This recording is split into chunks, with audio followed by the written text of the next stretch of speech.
The man opened a bottle of wine but poured only a small amount into the glass. Then he filled the rest of the glass with water. And that was his meal for the day. But look, even though it was just diluted wine, he only dared to take a tiny sip. Then he savored the flavor slowly. The man opened a can of dog food. He scooped out a full spoonful into the dog's bowl. The dog looked a little puzzled. Why is there less food every day? But when it looked up, the man just licked the bit of dog food left on the spoon. After that, he put the can back in the fridge.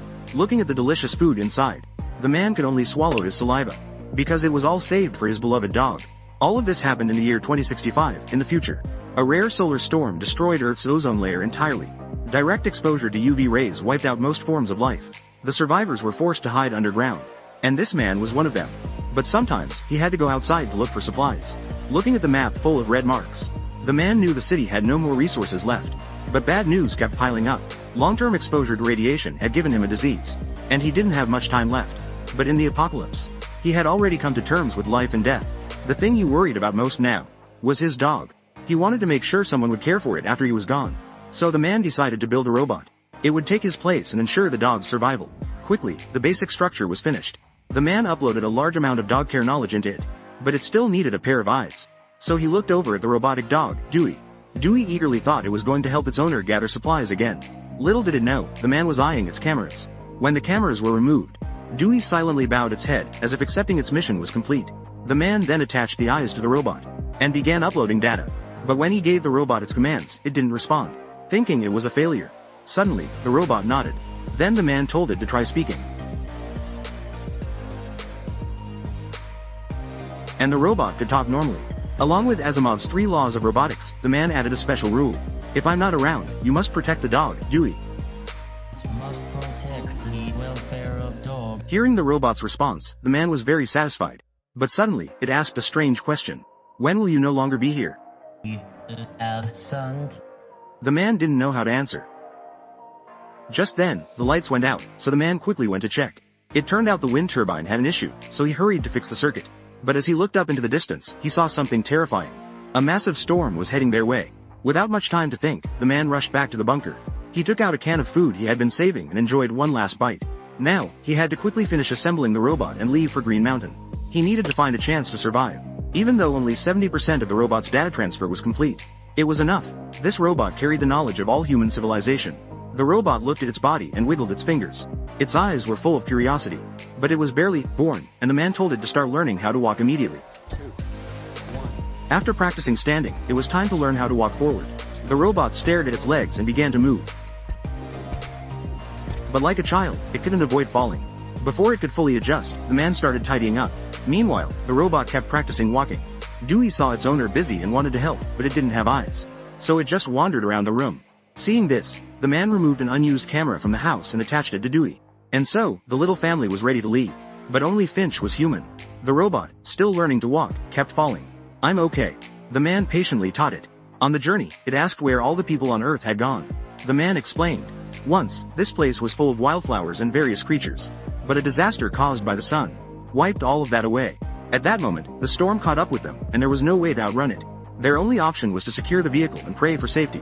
The man told the robot to follow his lead and hammer long nails into the ground. Then they connected cables to the car. The robot learned quickly and worked well with the man. But by the 3rd nail, the man was exhausted. No matter how hard he tried, he couldn't hammer it down. The robot urged him to return to the car and let it handle the rest. It secured the last nail on its own. By then, the storm was just meters away. The man told it to hurry back. At the last second, the robot secured the cables and made it back to the car. It was clever, too. Once inside, it quickly used its hands to brace the car from within. The massive storm made the cables creak loudly. Even though the cables were strong, they snapped one by one. By the time the 3rd cable broke, the vehicle was lifted into the air. It was the 4th cable, secured by the robot in a daring move, that successfully kept the vehicle from being swept away by the storm. And so, they narrowly escaped disaster. Looking at the firmly secured nails on the ground, the man felt even more confident in trusting the dog to the robot. Good job, he said. The robot made a joyful gesture at the praise. Although they had survived the storm, one of the tires was damaged. Luckily, there was a spare tire. But they didn't have a car jack. The robot suddenly had a bright idea. The man quickly replaced the tire. Then, out of the blue, he thought about naming the robot. Hearing this, the robot joyfully bounced up and down. What about car jack? That's just the name of a tool. The two thought for a long time but couldn't decide. Either the names were already used, or they sounded like pet names. Suddenly, the robot came up with a name. Jeff. It found the name after referencing many documents. And it was the name it liked the most. But it still wanted the man's approval. You don't need my permission, the man said. Welcome to the world, Jeff. And with that, the robot officially had a name. But early the next morning, the man was awakened by barking. It was Jeff, imitating a dog's bark. It was trying to communicate with the dog this way. But the dog didn't seem to like it. The man told Jeff. That's because it doesn't trust you yet. Jeff immediately asked, what is trust? The man explained. If, in this apocalypse, you can make others feel safe. That's trust. As for the safety the dog needed, it was simple. Food and someone to play with. Hearing this, the man decided to teach Jeff how to find food. First, don't overlook any unopened shopping centers. The large door at one store gave the man trouble. But he quickly remembered he had a robot.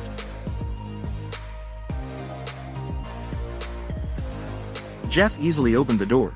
As soon as it entered, it was drawn to a painting inside. Just as it was about to ask the man about it, it saw a mirror. For the first time, Jeff saw its own reflection. At that moment, it wondered what kind of existence it was. Am I a living being or just a machine? Before it could think too much, the man called it back. He wanted to teach it how to make popcorn. Watching the kernels pop one by one, Jeff felt as joyful as a child all over again. It was truly like a newborn child, filled with endless curiosity about the world. But Jeff's rapid development soon made the man feel uneasy. One day, they stopped at a restaurant to rest. The man took the dog outside, leaving Jeff to guard the vehicle. But it couldn't sit still for even a second. Through the window, it saw the man far away. So it mimicked his posture. It had wanted to drive for a while. Suddenly, the man saw the car moving on its own. He instantly realized something bad was happening. He confronted Jeff, asking if it had tried to drive on its own. But Jeff lied. It acted just like a child caught doing something wrong, afraid of being scolded. The man didn't press the issue further. He simply asked it to bring him the UV protection clothes. But when Jeff returned, it didn't follow the man's instructions. Instead, it reversed the car. The man realized Jeff's sense of autonomy was growing. So he used a drastic method to teach Jeff a lesson.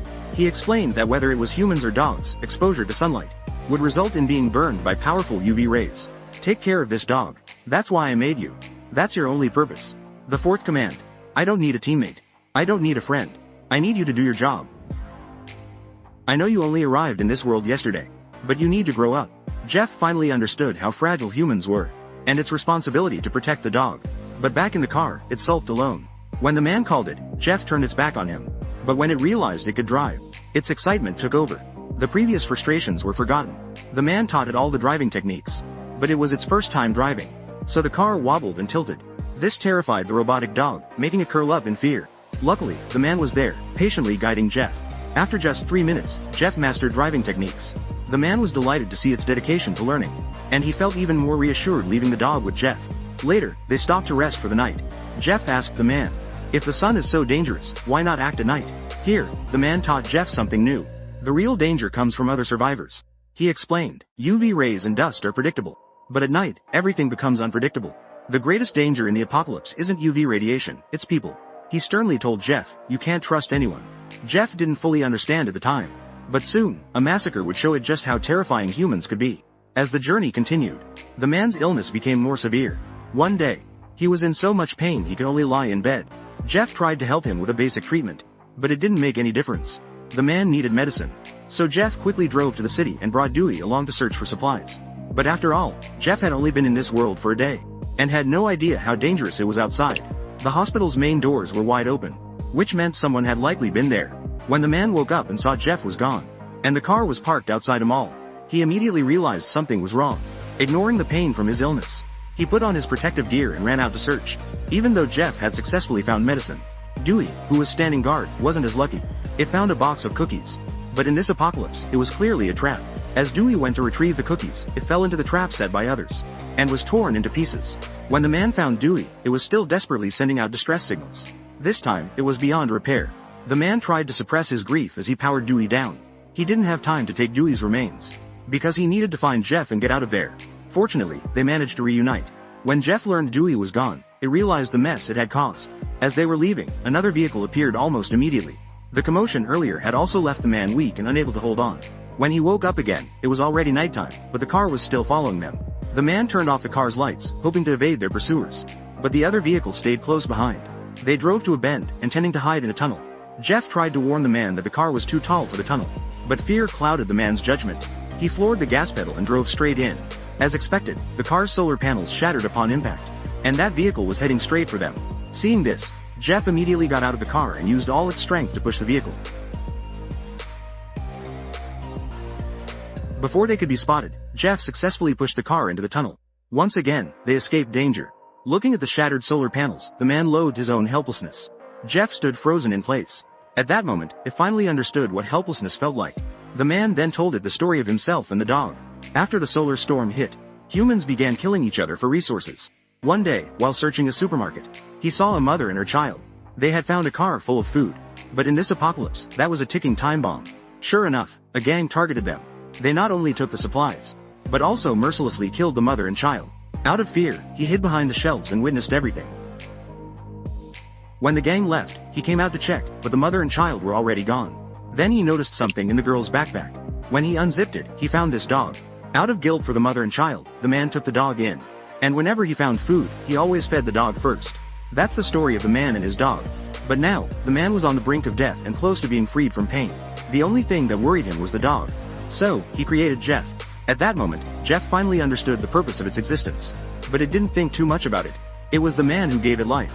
On the road to the Golden Gate Bridge, it hit a butterfly. Jeff quickly stopped and shared the good news with the man.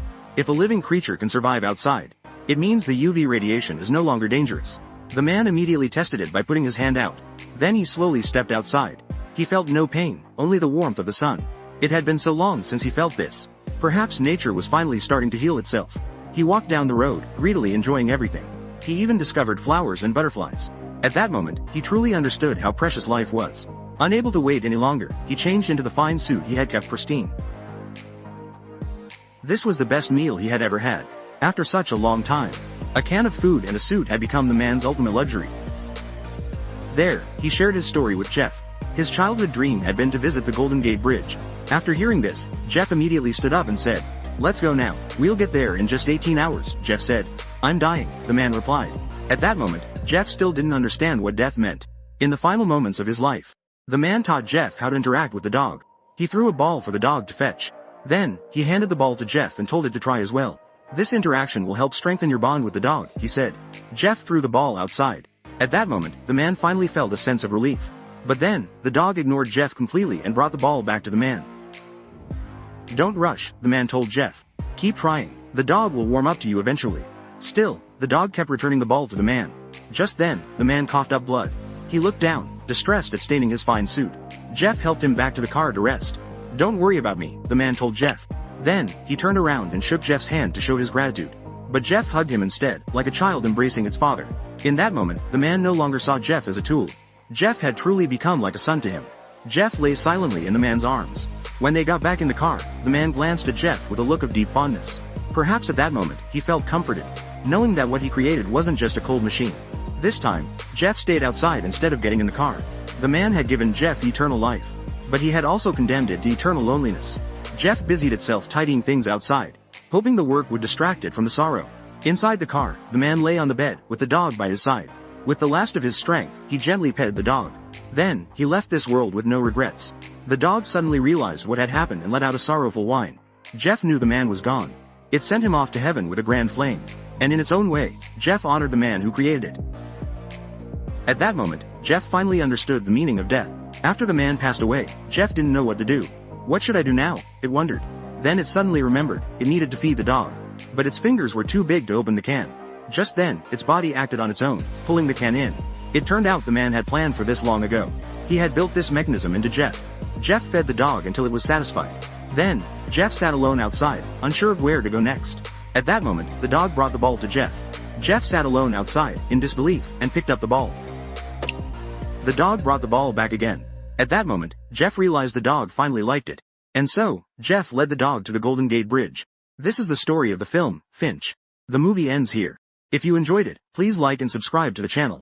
Don't miss out on the latest videos.